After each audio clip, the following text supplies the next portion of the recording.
India தன்னை 100% நம்பலாம். அவர்கள் எது கேட்டாலும் கிடைக்கும்.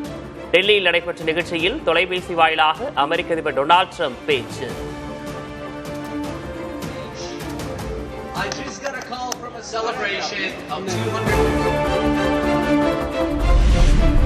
மேற்காசிய போரால் இந்தியாவின் கடல்வழி வர்த்தகம் மற்றும் மாலுமிகளின் பாதுகாப்பில் ஏற்பட்டுள்ள பாதிப்புகள். நாடாளுமன்ற நிலைக்குழு இன்று ஆலோசனை நடத்துகிறது.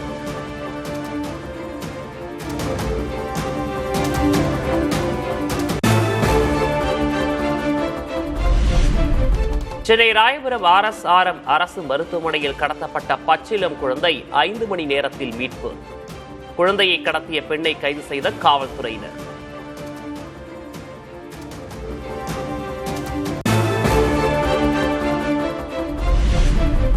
கோவையில் பாலியல் வன்கொடுமை செய்து கொள்ளப்பட்ட சிறுமியின் பெற்றோரை தொலைபேசியில் தொடர்பு கொண்டு முதல்வர் விஜய் ஆறுதல். குற்றவாளிகளுக்கு கடும் தண்டனை பெற்றுத் தருவதாக சிறுமியின் பெற்றோரிடம் உறுதியளித்த முதல்வர். உங்களுக்கு எல்லாம் நல்லது நான் செஞ்சு தரேன், உங்க பிள்ளைய எப்படி சித்திரது பண்ணாங்களோ அந்த மாதிரி நான் பண்ணி கேட்டுறேன் அப்படின்னு சொல்லியிருக்கிறாரு. இந்த மாதிரி அதெல்லாம் சொன்னாரு. என்ன உங்களுக்கு என்ன வீடு இருக்குதா என்ன இருக்குதுன்னு கேட்டாருங்க ஐயா. எல்லாம் இல்லைன்னு சொன்னாங்க ஐயா, செஞ்சு தரேன்னு சொல்லியிருக்கிறாரு.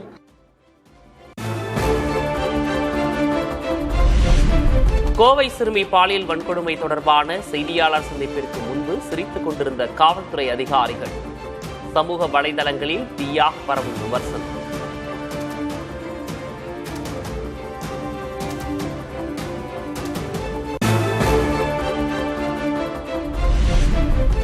கோவை சிறுமி கொலை தொடர்பாக அமைச்சர் கீர்த்தனாவிடம் கேள்வி எழுப்பிய செய்தியாளர்கள் சிரித்தபடியே அசட்டையாக பேட்டியளித்ததால் சர்ச்சை.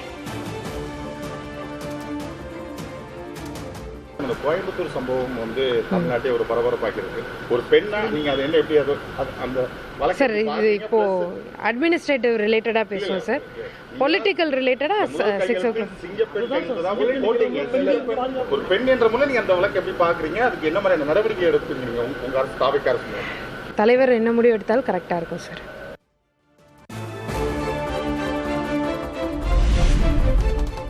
கோவை சிறுமி கொலை தொடர்பான கேள்வியின் போது இயல்பாக சிரித்ததாக அமைச்சர் கீர்த்தனா விளக்கம். உடல் மொழியை தவறாக புரிந்து கொண்டு அரசியல் நோக்கில் திரித்து பரப்பப்படுவதாக பதிவு.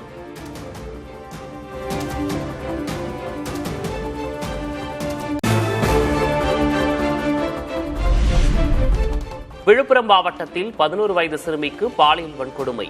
முதியவரை கைது செய்த காவல்துறை.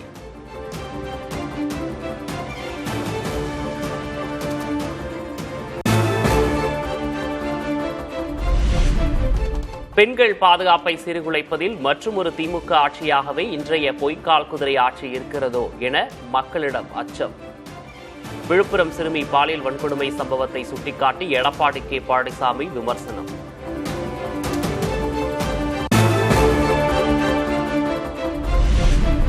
பெண்கள் பாதுகாப்பு தொடர்பாக தேர்தல் பரப்புரையின் போது பேசிய வசனங்கள் மறந்துவிட்டதா என முதல்வர் விஜய்க்கு கே பழனிசாமி கேள்வி. பெண்கள் பாதுகாப்பில் கவனம் செலுத்துமாறு வலியுறுத்தல்.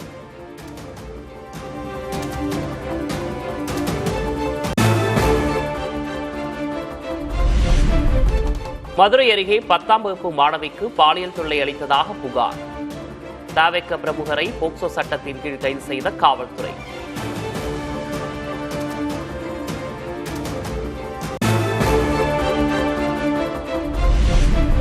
தென்காசி அருகே விஷம் குடித்த விவசாயி சிகிச்சை பலனின்றி உயிரிழப்பு. விசாரணையின் போது காவல் ஆய்வாளர் தாக்கியதாக உறவினர்கள் குற்றச்சாட்டு.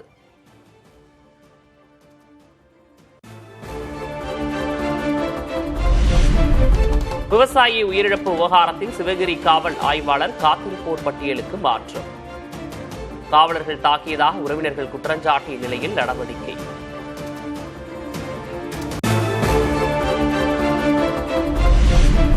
சேலம் மாவட்டம் ஆத்தூரில் சூறைக்காற்றுடன் கனமழை.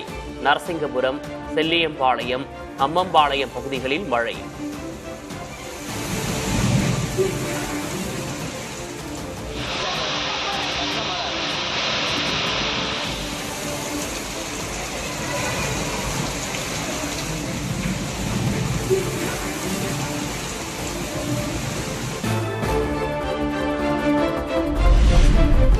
திருப்பத்தூர் மாவட்டம் வாணியம்பாடி சுற்றுவட்டார பகுதிகளில் கனமழை. சூறைக்காற்றுடன் பெய்த மழையால் மின்மாற்றி மற்றும் மின்கம்பங்கள் சேதம்.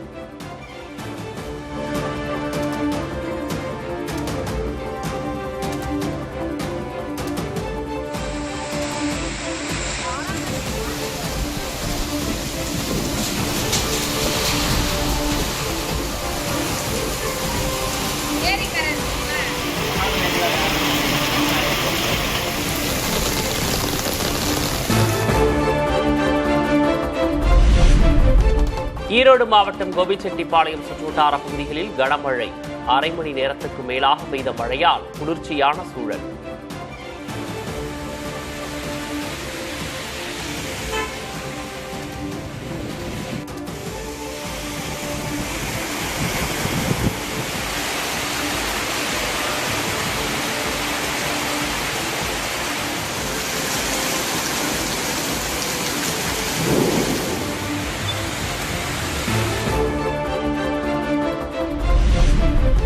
நீலகிரி, கோவை, ஈரோடு உள்ளிட்ட 19 மாவட்டங்களில் இன்று கனமழை பெய்யும். சென்னை வானிலை ஆய்வு மையம் கணிப்பு.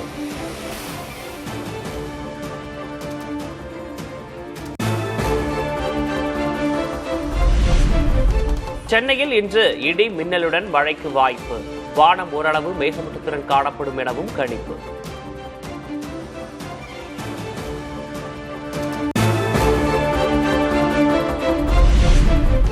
தமிழகத்தில் 13 இடங்களில் 100 டிகிரி ஃபாரன்ஹீட்டை தாண்டி சுட்டெரித்த வெயில். அதிகபட்சமாக வேலூரில் 106.88 டிகிரி ஃபாரன்ஹீட் வெப்பம் பதிவு.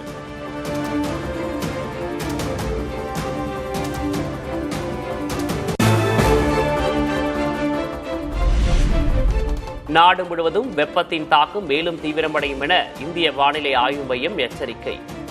டெல்லியில் இரவு நேரங்களிலும் சூடான காற்று வீசும் என்றும் கணிப்பு.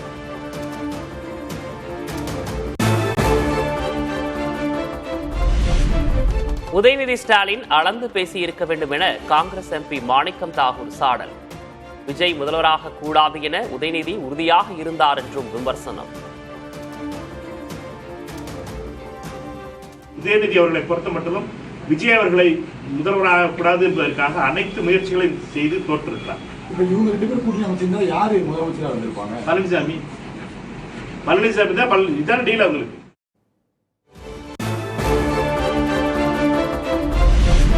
பாஜகவின் ஆணைக்கிணங்க திமுகவும் அதிமுகவும் இணைந்து ஆட்சி அமைக்க முயன்றதாக காங்கிரஸ் எம்பி மாணிக்கம் தாகூர் குற்றச்சாட்டு.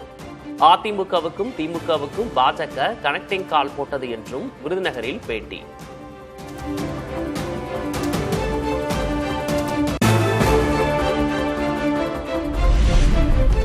திமுக அதிமுக இணைந்து ஆட்சி என்ற செய்தி மனதுக்கு கவலையை தந்ததாக மதிமுக பொதுச் செயலர் வைகோ புதிய தலைமுறைக்கு பேட்டி. திமுக கூட்டணியிலேயே மதிமுக தொடர்வதாகவும் விளக்கம். எந்த அளவுக்கு இவங்க கிட்ட முயற்சி பண்ணாங்க, இவங்க எந்த அளவுக்கு டிலே பண்ணாங்க, இதற்கிடையிலே ஏதேதோ நடந்ததாக திரைமறைவில் பல செய்திகள் உலா வருகின்றன. அது குறித்து நான் எதுவும் பேச விரும்பவில்லை. அது அந்த மாதிரி வந்த செய்திகள் மனதிற்கு கவலையை தந்தது.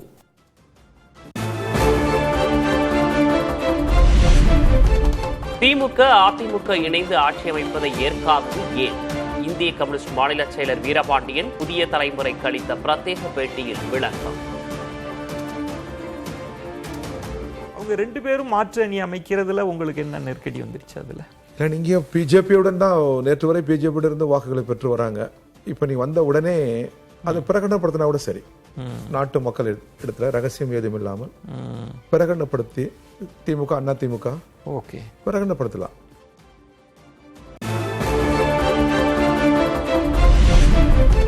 தவிக அமைச்சரவையில் சேராதது ஏன் என வீரபாண்டியன் விளக்கம். திமுக அணியில் வென்று தவிக அமைச்சரவையில் சேர விரும்பவில்லை என்றும் புதிய தலைமுறைக்கு பிரத்யேக பேட்டி. போயிருக்கலாமே, அந்த என்ன தடையினால அதை வேண்டான்னு தவிர்த்துட்டு நாங்க வெளியிலிருந்து ஆதரவு. இப்போ திமுக அணியிலிருந்து நாங்கள் வெற்றி பெற்றிருக்கிறோம் 2. ஜனநாயகத்திற்காக நாங்கள் இந்த ஆதரவை தருகிறோம். அப்ப நான் இப்படி புரிந்து கொள்ளலாமா, நம்ம இந்த மேண்டேட்டை சொல்லி கேட்கல, அப்படி இல்லாத சூழல்ல நம்ம அமைச்சரவையில் போறது உங்களுக்கு அது ஒரு காரணம்.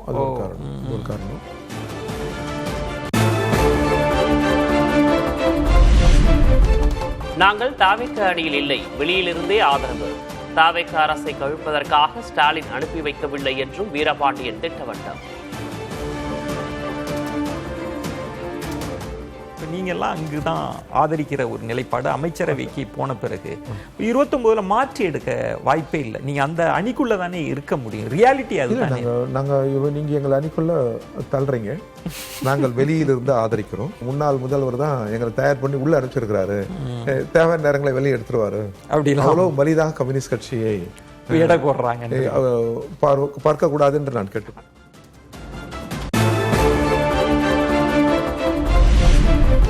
கூட்டணி கட்சிகளை அடிமையாக வைக்கும் மனநிலை திமுகவிடம் இருப்பதாக அமைச்சர் ராஜ்மோகன் விமர்சனம்.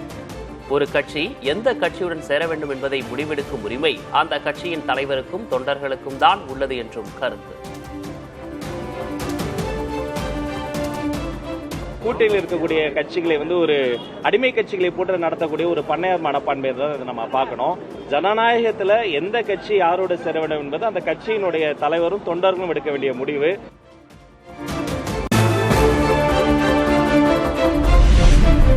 சட்டம் ஒழுங்கை பேணி காப்பதற்கு அனைத்து துறை சார்ந்த நடவடிக்கைகளும் எடுக்கப்படுகின்றன. குற்றச்சம்பவங்களில் ஈடுபடுவோர் மீது துரித நடவடிக்கை எடுக்கப்பட்டு வருவதாகவும் அமைச்சர் ராஜ்மோகன் விளக்கம். சட்டம் ஒழுங்கை பேணி பாதுகாப்பதற்கான அனைத்து துறை சார்ந்த நடவடிக்கையும் எடுக்கப்பட்டுக் கொண்டிருக்கின்றன. துரிதமாக நடவடிக்கை எடுக்கப்பட்டு அந்த குற்றவாளிகள் கைது செய்யப்பட்டிருக்கிறாங்க. இது போன்ற சம்பவங்கள் எப்போதும் நடக்கக்கூடாது. அதற்கான நடவடிக்கைகள் மிகவும் தீவிரமாக நடைபெற்றுக் கொண்டிருக்கின்றன. திமுக முதுகில் குத்திய காங்கிரஸ் கட்சி முதல்வரின் முதுகில் குத்த எந்த விதத்திலும் தயக்கம் காட்டாது. பாஜக மூத்த தலைவர் தமிழிசை சவுந்தரராஜன் கருத்து.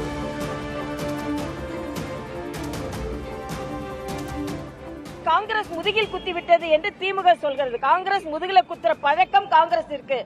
அதனால முதலமைச்சர் விஜய் அவர்களும் எச்சரிக்கையாக இருக்க வேண்டும்.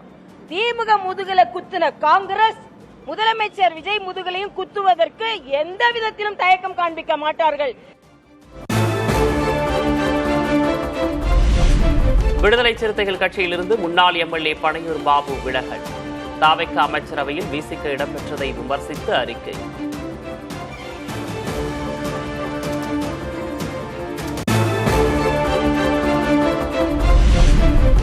கொள்கையிலும் கருத்தியலிலும் தடமாற தயாராகிவிட்டார் திருமாவளவன். RSS பெற்ற பிள்ளையை தத்தெடுப்பதா என்றும் பனையூர் பாபு கேள்வி.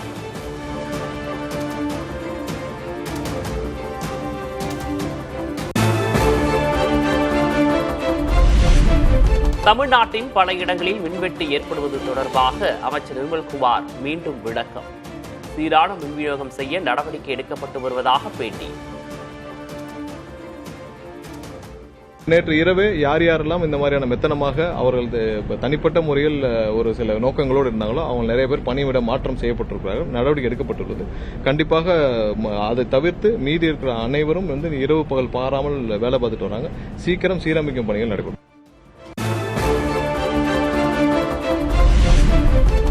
இப்போதுதான் ஆட்சிக்கு வந்திருக்கிறோம் என்று சாக்கு போக்கு சொல்லக்கூடாது. மின்வெட்டை போக்க போர்க்கால அடிப்படையில் நடவடிக்கை எடுக்க வேண்டும் என அதிமுக பொதுச் செயலர் பழனிசாமி வலியுறுத்தல்.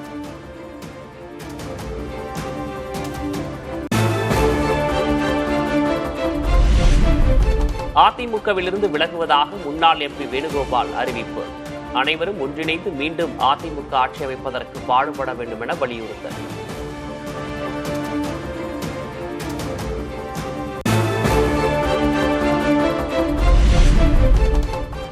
கர்நாடகா துணை முதல்வர் DK சிவகுமாரின் பேச்சுக்கு திமுக கண்டனம்.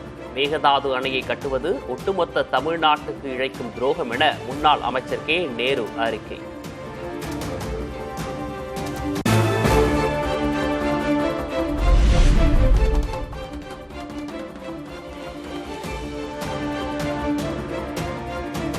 மேகதாது அணை திட்டத்தை உடனே கைவிட வேண்டும் என தேமுதிக பொதுச்செயலர் பிரேமலதா விஜயகாந்த் வலியுறுத்தல். தமிழக மக்களின் உரிமைகளையும் விவசாயிகளின் வாழ்வாதாரத்தையும் பாதுகாக்க கோரிக்கை.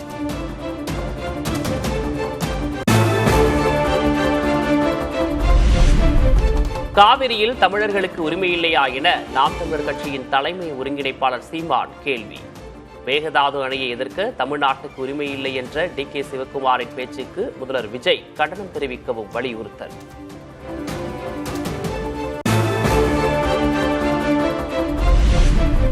தனது பதவியை சுற்றுலாத்துறை அமைச்சர் என தவறுதலாக குறிப்பிட்ட சுற்றுச்சூழல் துறை அமைச்சர் ராஜு அருகில் இருந்தவர்கள் சுட்டிக்காட்டியதும் சுதாரித்த நிலையில் சமூக வலைதளங்களில் வைரலான வீடியோ. என் மீது பெரிய ஒரு நம்பிக்கை வச்சு நமது முதலமைச்சர் அவர்கள் எனக்கு இந்த பொறுப்பை கொடுத்திருக்காங்க. சுற்றுலாத்துறை பற்றி உங்களுக்கு தெரியும். எனக்கு முக்கியமா டாக்டர்னால சுற்றுச்சூழல் அமைச்சர் மற்றும் கால்நிலை மாற்றம் இந்த அமைச்சர்ல எனக்கு ஒதுக்கிட்டாங்க. திருச்சியில் சிகிச்சையின் போது உயிரிழந்த நர்சிங் மாணவி சீதாலட்சுமி குடும்பத்துக்கு அரசு உதவி. இலவச வீட்டுமனை பட்டா, மாணவியின் சகோதரிக்கு தற்காலிக பணி நியமன ஆணை.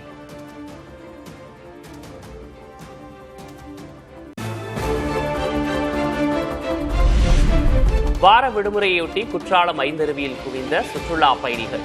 ஒரு பிரிவில் மட்டுமே தண்ணீர் விடுவதால் வரிசையில் காத்திருந்து குளியல்.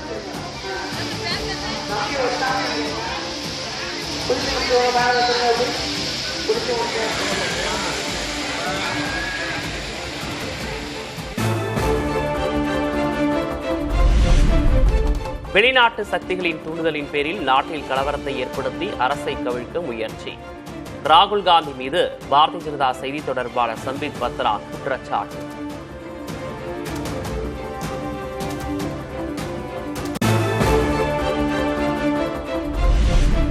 நீட் விவகாரத்தில் மத்திய அமைச்சர் தர்மேந்திர பிரதான் பதவி விலக வலியுறுத்தி சென்னையில் இளைஞர் காங்கிரசார் போராட்டம்.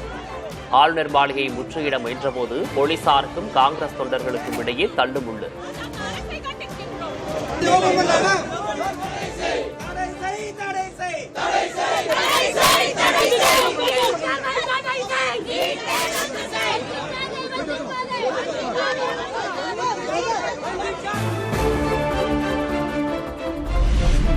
நியாயமாக நீட் தேர்வு நடத்த ஏற்பாடு செய்யப்பட்டு அமைச்சர் தர்மேந்திர பிரதான் பதவி விலகும் வரை காங்கிரஸ் கட்சி ஓயாது.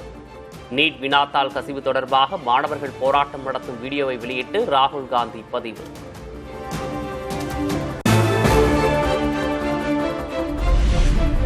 மேற்கு வங்க மாநிலம் பால்டா சட்டமன்ற தொகுதி மறுதேர்தலில் பாஜக வெற்றி. பாஜக வேட்பாளர் தேபாங்சு பாண்டா 1,00,000க்கும் மேற்பட்ட வாக்குகள் வித்தியாசத்தில் வெற்றி பெற்றார்.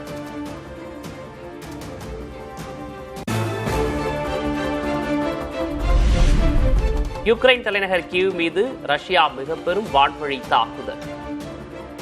ஒரேஷ்னிக் உள்ளிட்ட அதிநவீன ஹைப்பர்சோனிக் ஏவுகணைகளை வீசியது.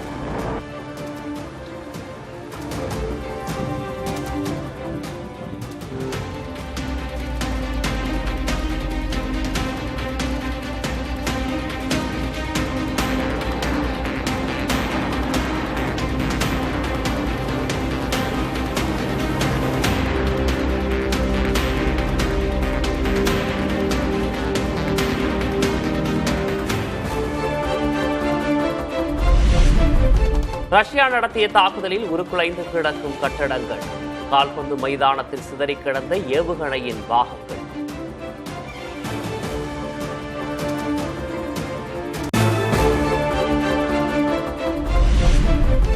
காசா மீது இஸ்ரேல் மீண்டும் வான்வழி தாக்குதல். குடும்பத்தினரை பறிகொடுத்து பரிதவிக்கும் உறவுகள்.